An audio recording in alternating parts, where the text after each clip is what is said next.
Hello there, folks. Hope you're all doing well. It's a beautiful spring day here in the DC area, and I just thought I'd do an update on this amazingly massive windmill palm here, Trachycarpus fortunei. I recently posted this palm, pictures of this palm, in a thread about tall trackies on Palm Talk. Someone asked for an update, and I figured I'd do one because, of course, it had been a little while, and any excuse to get down here and see this palm, I'll absolutely take. I just love seeing this thing every time. I'm absolutely blown away by it, and it's just amazing how massive this is. In its own right, this is one of the tallest and most beautiful windmill palms I've ever seen. Without a doubt, really, really stunning palm. In any climate, not just in a cold climate like this. But even more impressive considering the fact they're definitely a bit marginal here. In an average winter here, obviously an established specimen will take it just fine. But, some of our even not too terrible winters, I've seen young trachy spear pole, especially in my location north of the city.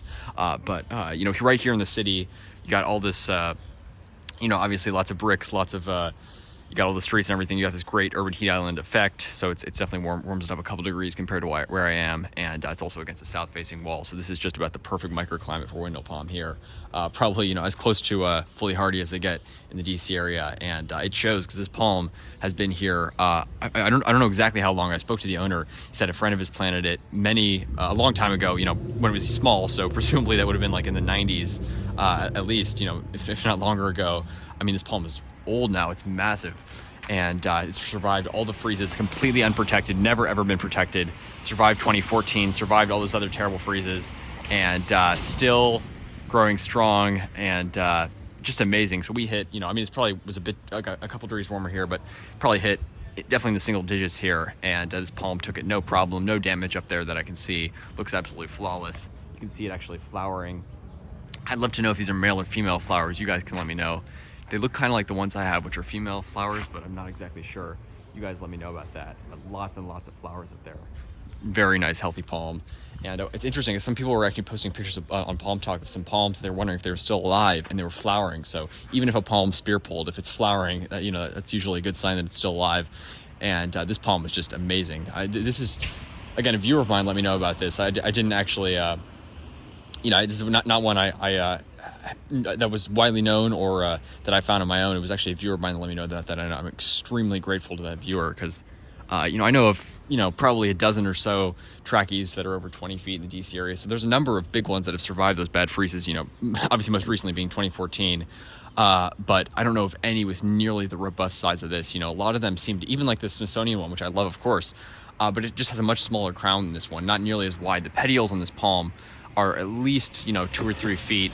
The crown spread, the diameter on the crown is probably at least like 8 feet, 8 to 10 feet. I mean, that is massive crown.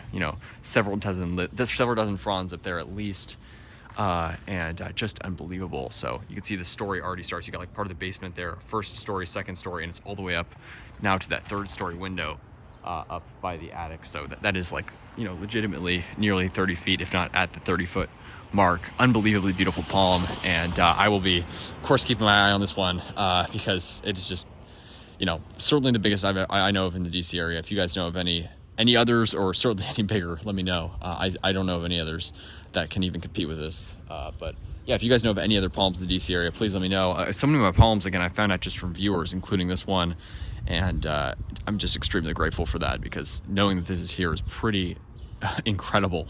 I really am blown away. When I was first started finding out about palms in the DC area, I knew about a few. Of course, I knew about the Smithsonian ones, and I'd see a few around town. If you had told me that there was one like this in DC, I never would have believed it. I mean, the size of this palm is unreal, and the camera just cannot do it justice. I mean, seeing this thing in person, it is really, really something to behold.